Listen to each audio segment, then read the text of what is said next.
TV7 Israel News is made possible thanks to your generous donations. Shalom, good evening. This is TV7 Israel News broadcasting to you from Jerusalem. And in today's top stories, Palestinian Islamists attempted to launch a rocket from the Gaza Strip toward Israel's southern communities last night, prompting an Israeli retaliatory strike against a Hamas observation post. The Lebanese army opened fire toward a number of Israeli drones that reportedly conducted a reconnaissance mission in Lebanese airspace. Iraq's so-called Fatah Coalition, a parliamentary bloc that represents the Iranian-backed Popular Mobilization Forces alliance, declared that it holds the United States fully responsible for alleged Israeli attacks against Iranian warehouses that stored weapon stockpiles. Tensions continue to run high on Israel's northern and southern frontiers. Palestinian Islamists attempted to launch a rocket from the Gaza Strip toward Israel's southern communities last night, yet the projectile failed to cross into Israeli territory. Thankfully, no injuries or damage were reported. In response, the Israeli Air Force launched a retaliatory strike against a Hamas observation post in the northern Gaza Strip.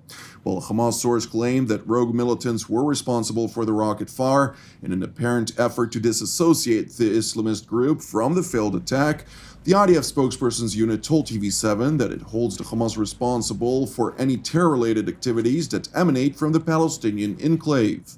Meanwhile, the Islamist Hamas organization accused rogue factions in Gaza of seeking to divert attention from Israeli measures after 3 Hamas militants were killed and several others were injured in 2 separate explosions in Gaza City. According to Gazan witnesses, the first blast destroyed a motorcycle as it passed a police checkpoint with 2 riders aboard.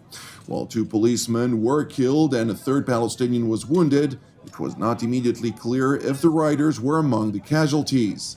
The second explosion, less than an hour later, wounded several people at a police checkpoint elsewhere in the city. The incident prompted Hamas to declare a state of emergency throughout Gaza, putting security forces on high alert for further violence.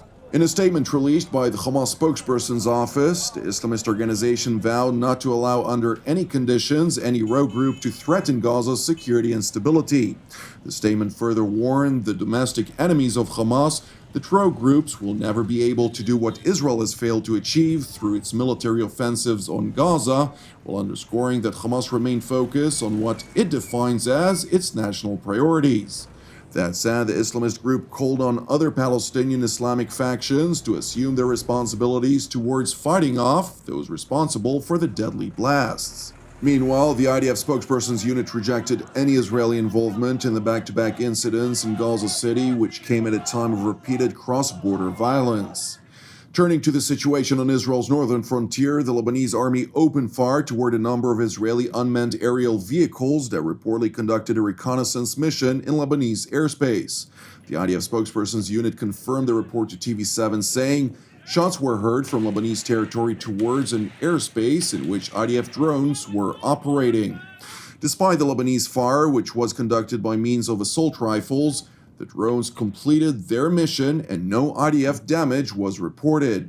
It is important to note that the Lebanese armed forces do not possess surface-to-air missile systems, diminishing their voiced pledge to down Israeli aircrafts as hollow threats.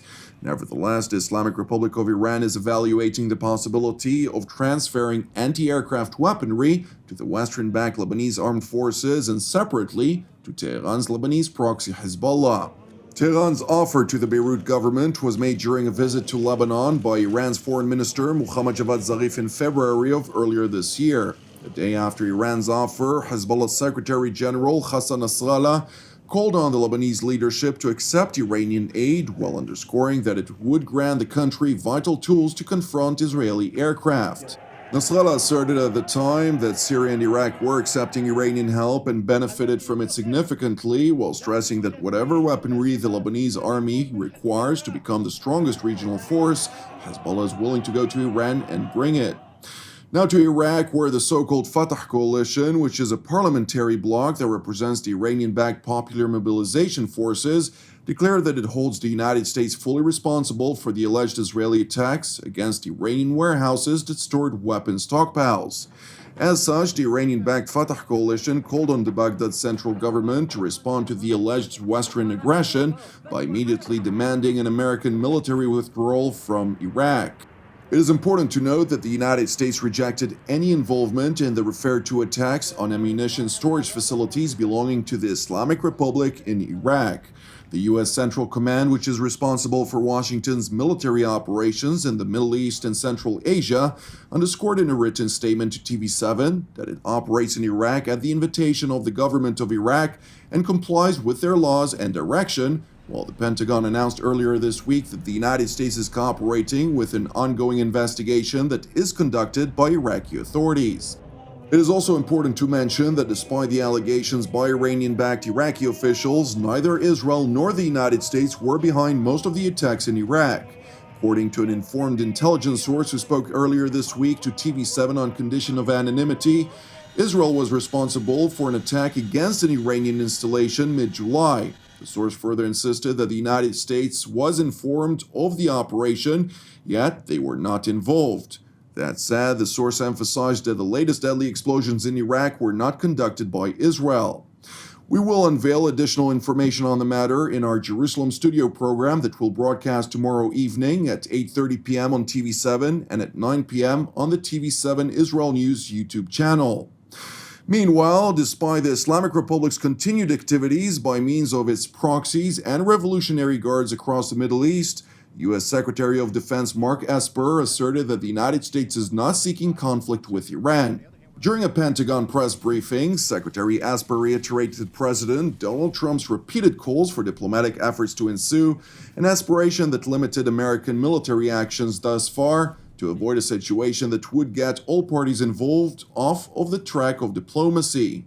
We are not seeking conflict with Iran. We want to engage with them diplomatically. You saw over the weekend some reporting. The president once again said that he's more than willing to meet with Iran's leaders to resolve this diplomatically, and that has been the purpose of Operation Sentinel, was to avoid a situation that would get us off of that track and onto a different one. So to the degree that's been successful, that's good. I'm not sure I'm ready to call the crisis over yet, but so far so good, and we hope that trend lines continue that way, and we hope that the parties, that the Iranians would agree to meet and talk and help us resolve these issues. Despite repeated calls by the United States on Iran to divert from its hostile activities and pursue a diplomatic solution, the Islamic Republic persists in its position, in which unless Washington lifts its sanctions on Tehran and returns to the 2015 nuclear deal, the Islamic Republic of Iran will refuse to re-engage in relevant negotiations. The United States is engaged in economic war against the Iranian people. And it won't be possible for us to engage with the United States unless they stop imposing a war, engaging in economic terrorism against the Iranian people.